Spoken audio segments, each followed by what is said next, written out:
Jeune fer de lance de la nation camerounaise, c'est un slogan auquel le président de la République, Paul Biya, donne toujours un contenu incitant lorsque l'occasion se présente à lui, ceux de ces jeunes compatriotes qui se démarquent dans leur secteur d'activité et contribuent au développement du Cameroun. Je vous exhorte une fois de plus à saisir les opportunités qu'offrent les domaines tels que l'agriculture ou l'élevage. Le parcours de Samuel Tony Obam-Bikwe, qui a créé une industrie agricole, ou encore du jeune Tata Bakari, devrait vous inspirer. Jeune entrepreneur agricole, engagé et déterminé, ces deux modèles méritent d'être cités par le président Paul Biya, moteur de toutes les stratégies en faveur de l'auto-emploi jeune au Cameroun. Samuel Tony Obam-Bikwe est le président national de la filière banane-plantain du Cameroun et promoteur du Festival international de la filière banane-plantain. Les résultats parlent d'eux-mêmes. Aujourd'hui, je suis le président de la filière banane-plantain du Cameroun et le Cameroun est premier producteur mondial de banane-plantain devant l'Ouganda, devant d'autres pays. Et je pense aussi que c'est dû au fait de la notoriété que le chef de l'État m'a donnée, parce qu'aujourd'hui, quand je vais même à l'international, quand je vais négocier des joint ventures, quand je sors, j'ai une certaine crédibilité. Peut-être que je n'ai pas au Cameroun, mais à l'international, les gens savent qui est M. Paul Biya.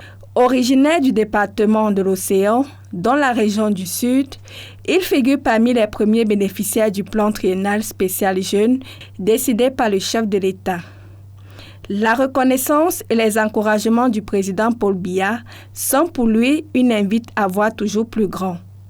Le 10 décembre 2025, Samuel Tony Obam-Bikwe, qui se fait appeler capitaine d'industrie agricole, a mis en service un centre d'incubateur à Bédé, par Kribi.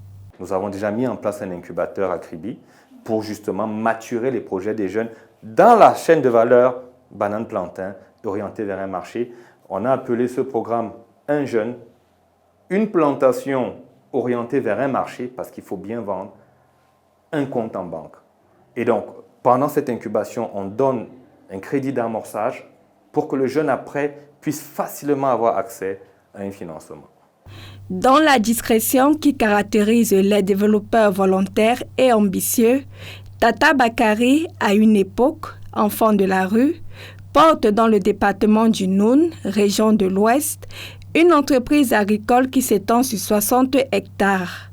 Sur cette vaste étendue, cet originaire de Kumbo, région du Nord-Ouest, encadre des jeunes piqués par le virus de l'agriculture et celle dans la culture extensive du maïs. Je suis l'exemple des enfants de la rue. Et je ne m'arrête pas encore là parce que mon rêve, comme j'avais dit tout de moi à Bafoussam, est de former 1500 jeunes. Et ces 1500 jeunes enfants de la rue devaient aussi former 1500 jeunes.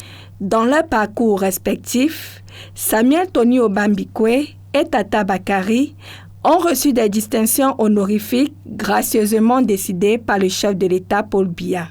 Une manière pour la tête de file de l'entrepreneuriat agricole au Cameroun de les encourager à continuer d'indiquer la bonne voie aux jeunes intéressés par le travail de la terre qui ne trompe pas.